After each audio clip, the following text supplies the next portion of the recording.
পড়ার পর থেকে আমেরিকার রাস্তায় কিন্তু এখন স্নোগুলি ওই অবস্থায় আছে, গলার কোনো সম্ভাবনা নেই। ঠান্ডা আরও বাড়ছে এবং ওয়েদারে বলা যাচ্ছে আরও ঠান্ডা বাড়বে। দেখতে পাচ্ছেন স্নো কিন্তু একই অবস্থায় আছে। এটি কিন্তু 1 সপ্তাহ অতিবাহিত হয়ে গেছে একই অবস্থায়, গলার কিন্তু কোনো সম্ভাবনা নেই।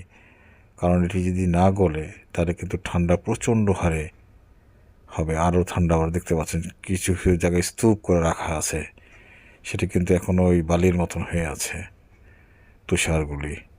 ওই দেখেন, দেখতে পাচ্ছেন সব জায়গায়। আর পরের সপ্তাহ কিন্তু আরও বেশি ঠান্ডা হবে। দেখতে পাচ্ছেন কোনো জায়গায় এগুলি মেল্ট হয়ে যাবে, এখানে থাকবে না, এগুলি গলে যাবে, কিন্তু কোনো গলার কোনো সম্ভাবনা নেই। দোয়া করবেন যাতে অতি শীঘ্রই ঠান্ডা কমে। আল্লাহ সকলকে সুস্থ রাখে। ভালো থাকবেন। আল্লাহ হাফেজ।